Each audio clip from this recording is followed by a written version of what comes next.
as tensions escalate between the federal government and Texas over how to handle the influx of migrants at the U.S.-Mexico border. This week, a group of self-proclaimed patriots is planning a peaceful rally in what organizers are calling the Take Our Border Back convoy.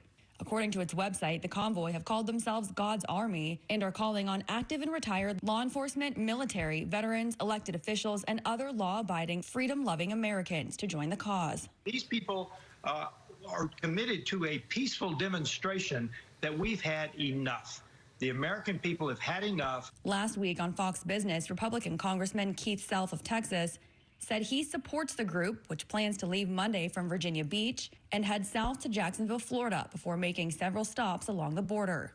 On February 3rd, the group plans to split up for 3 separate rallies in Eagle Pass, Texas, Yuma, Arizona, and San Ysidro, California. Convoy leaders telling Vice News they want to, quote, shed light on the obvious dangers posed by wide-open southern borders. It comes amid a feud between Texas Governor Greg Abbott and the Biden White House over border enforcement measures. It's unfortunate that there is a governor in Texas, Governor Abbott, who has politicized this issue of what's happening on the border. And it's not making people's lives safer. It's actually making it harder for law enforcement at the border to do their job. Over the weekend, Governor Abbott vowing the fight is not over after the Supreme Court voted 5-4 last week in favor of the federal government's power to remove razor wire installed at Abbott's direction along stretches of the border in Texas. Former President Donald Trump over the weekend in Las Vegas commenting on the situation.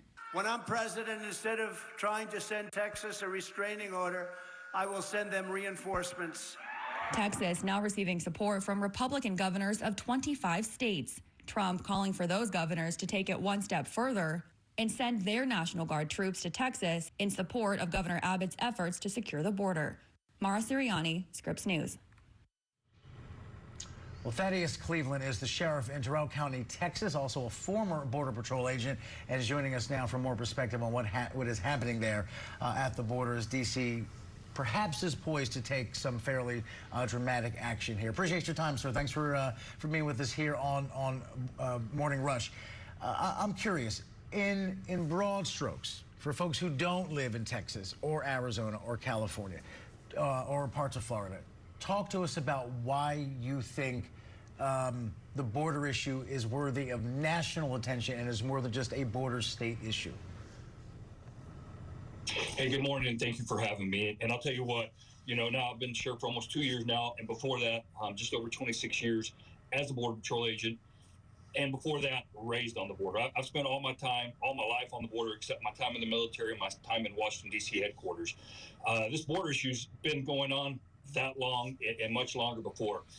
And I've spoke on many times and in many circumstances to groups of people and told them, before this administration, we had 4 administrations going from President Clinton to President Bush to President Obama to President Trump. All 4 of those administrations contributed to a safer and more secure border.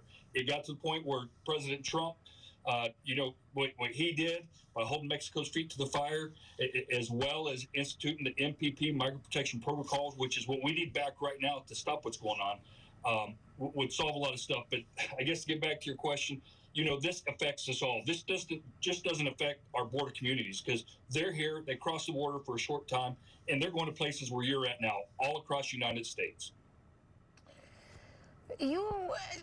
As you said, this has been an issue and has been a topic of conversation for decades, and no one has really seemed to get it all the way right. Right now, how are you feeling when it comes to talks about the border and what's going to happen next? What do you think are the next actionable steps to give some real tangible results and to move forward? First and foremost, what I've seen in the Senate, what they're proposing, it isn't going to work. What we have to focus on first is securing our border. Once we secure the border, then you can start looking at some sort of immigration reform, because if you start talking about immigration reform before you secure the border, you're going to continue to have that draw of people. And we start putting limits. We see the term that they're going to use 5,000 people as a measuring stick. I'll tell you what, when I was a Border Patrol agent in Arizona and we'd make seizures of marijuana, it got to where the assistant U.S. attorney wouldn't prosecute anything under 500 pounds of marijuana or anything under 25 people in a smuggling load. So what you started seeing is 499 pounds, 24 people. The cartels are smart enough to work it just under the laws and continue to flood our border with people. And when you say, obviously folks cross over here, we all know that they're leaving pretty hellish conditions back in their home country. And by and large, they're coming to America for a better life.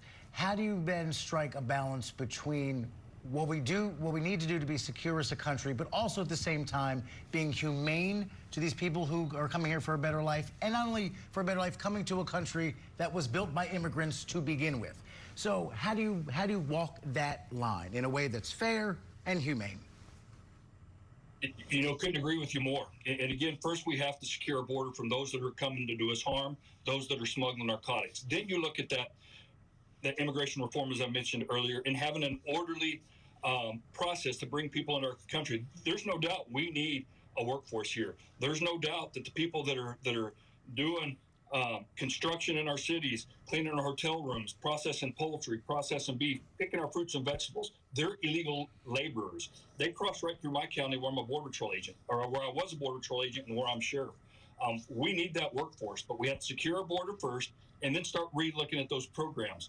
But with that being said, you know, what's happening right now, the U.S. Border Patrol, they're being pitted against the state of Texas. I tell you, both of those agents, and including my agency and local law enforcement along the border, are working together. In my county alone, historically, we'd have one death a year. One death. This last 3 years since this administration took over, we've had 37. So I can tell you what's happening in Eagle Pass, El Paso, Lukeville, San Isidro, and even right here in my county, it's not humane. People are dying because of the lack of policy by this administration. The upcoming Take Back Our Border event could draw thousands to the border to protest current conditions right now. As a sheriff near the border, how concerned are you that something could happen there? You know, not concerned at all. I think you're going to get people that want to come down and show the support, and we get it all the time, man. We get people that come out of Houston. One guy I've made friends with, Mr. Alexander, they come out and they cook for our Border Patrol agents, cook for our state personnel. They wave the American flag. We've seen this all along the border before. You know, once it gets down the border, I think it'll be safe and secure because they want to get down here and just be able to support and show their support for those that are protecting our borders. But, sir, I mean, listen, you're well aware of the climate we're living in right now. We all certainly hope it is peaceful. But there is a certain cowboy mentality that some people have in a country with a gun problem, whether any more immigrants come or not. And you hear rhetoric like they're poisoning the blood of our country. It's an invasion. It's a caravan. You mix the guns with the rhetoric and the political climate of the country. Certainly there is the possibility here of things not going well. I don't want to gloss over that, and I want your reaction, a realistic reaction to what you think is potentially stewing here.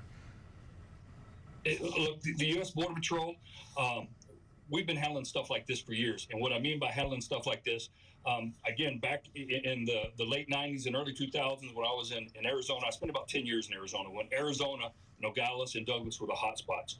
We had vigilante groups coming to the border.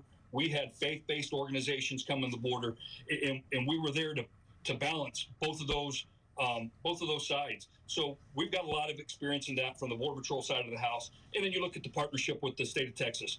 Look, back in 2008, I spent 6 months as Border Patrol's representative to the state of Texas. The state of Texas has been doing border security for many, many, many years. As a matter of fact, if you go to their headquarters and you look at the wall, there's black and white photos of Border Patrol agents and DPS troopers. Point being is that we're trained professionals. We're trained to handle situations like this and to be able to de-escalate anything. Yes, you're right. We've always got to be prepared, especially in this day and age. But again, I'm confident that it's going to be okay, and guys are going to be all right. And that's the point, though. You guys are the professionals and trained. Others are not. So right. Just highlighting that. Terrell County, Texas Sheriff Thaddeus Cleveland, thank you so much for your time. Hey, thank you all. God bless.